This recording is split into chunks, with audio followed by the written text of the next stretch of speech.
Bismillahirrahmanirrahim. Assalamualaikum warahmatullahi wabarakatuh. Alhamdulillah, salatu wassalamu ala rasulillah wa ala alihi wa sahbihi wa mawalah. Asyhadu an la ilaha illallah wahdahu la syarikalah wa asyhadu anna muhammadan abduhu wa rasuluhu la nabiyya ba'dah. Rabbi shrah li sadri wa yassir li amri wahlul 'uqdatam min lisani yafqahu qawli. La haula wala quwata illa billah. Puji syukur kepada Allah yang telah memberikan kita nikmat Islam, nikmat iman, serta nikmat sehat serta panjang umur, sehingga Allah masih memberikan kita kesempatan untuk bertemu di bulan yang mulia ini. Salawat serta salam selalu tercurahkan kepada Nabi kita, Nabi Muhammad SAW, beserta keluarganya, sahabatnya, dan pengikutnya yang setia hingga hari kiamat. Anak-anak soleh dan solehah yang dirahmati Allah Subhanahu wa Ta'ala, mungkin sudah tidak asing lagi kita mendengar bahwa bulan Ramadan adalah bulan diturunkannya Al-Quran. Ini sesuai dengan firman Allah di dalam surah Al-Baqarah ayat 185. Syahrul Ramadan alladzi unzila fihi al-Qur'anu hudal lin-nasi wa bayyinatin minal huda wal furqan.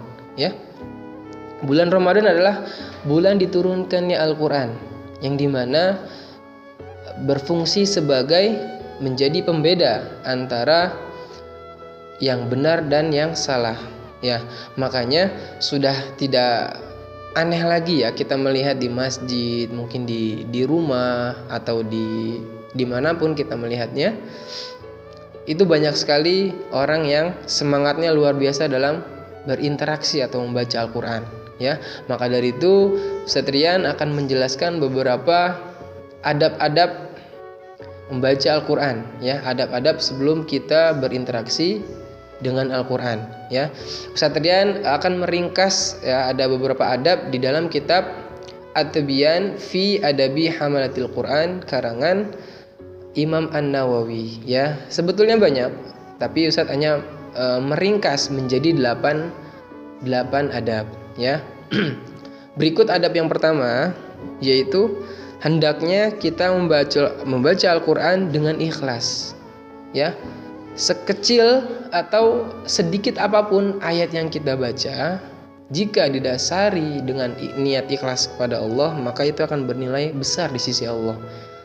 Pun sebaliknya, sebanyak apapun ayat yang sudah kita baca, hafalan yang sudah kita hafal, sebulan bisa beberapa kali hatam, tapi niat kita bukan karena Allah, niat kita hanya ingin dipuji, hanya ingin dibilang anak soleh, anak penghafal Quran, itu semuanya tidak bernilai di sisi Allah. Maka dari itu adab yang paling pertama adalah ikhlas kepada Allah. Kemudian adab yang kedua, disunnahkan membaca Al-Quran dalam keadaan mulut yang bersih. Insya Allah, jika keadaan kita sedang berpuasa, mulut kita pasti bersih karena dari mulai terbit fajar sampai azan maghrib kita tidak makan apa-apa.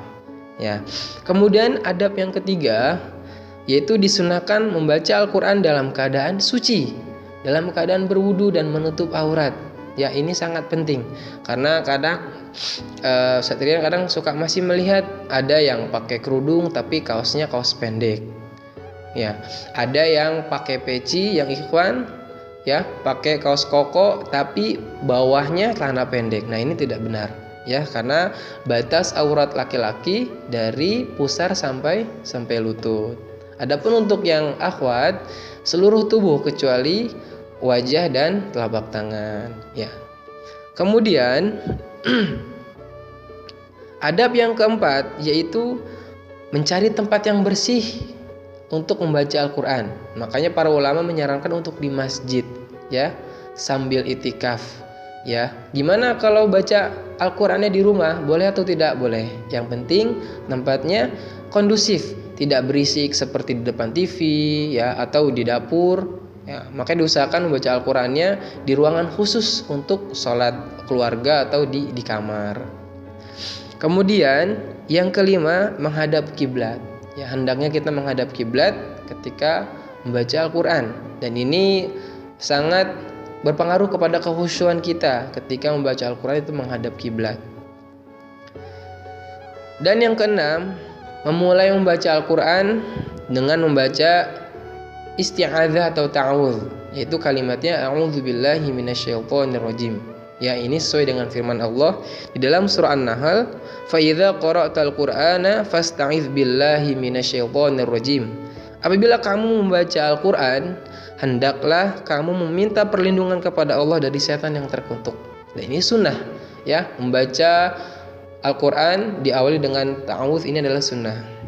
Kemudian yang ketujuh, mengawali membaca Bismillahirrahmanirrahim di setiap awal surat, terkecuali di surah At-Taubah, tidak boleh membaca Bismillah. Kemudian yang terakhir, adab yang ke-8 adalah hendaknya ketika membaca Al-Quran dalam keadaan khusyuk dan tadabbur. Apa tadabbur? Yaitu merenungi ayat yang kita baca, merenungi ayat yang kita hafal, ya. Karena di dalam Al-Quran ini banyak perintah, dan di dalam hadis pun sama, banyak perintah-perintah kita untuk mentadabburi Al-Quran. Tujuannya supaya kita bisa mengamalkan Al-Quran, ya.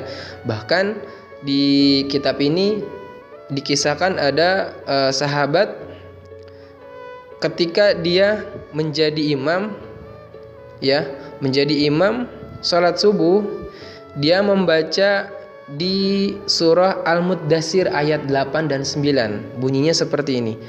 Fa idza nuqira fin naqur fadzalika yauma idzi yaumun asir. Yang artinya, apabila ditiup sangkakala, maka waktu itu adalah waktu datangnya hari yang sulit. Hari, maksudnya sudah mau hari kiamat di situ, ya. Kemudian ini sahabatnya namanya Zarurah. Kemudian dia terjatuh, ya, membaca surat ini, 2 ayat ini, terjatuh ketika menjadi imam sholat subuh dan meninggal dunia, ya. Ini saking karena sangat menghayati ayat yang sedang dia baca, sampai-sampai terjatuh ketika menjadi imam dan Allah menghendakinya meninggal dunia, ya. Mudah-mudahan materi yang singkat ini bisa menambahkan keilmuan kita tentang adab kepada Al-Quran, ya. Dan mudah-mudahan materi yang singkat ini menjadi ilmu yang bermanfaat buat kita semua. Wallahu a'lam bishawab. Akhiru kalam. Assalamualaikum warahmatullahi wabarakatuh.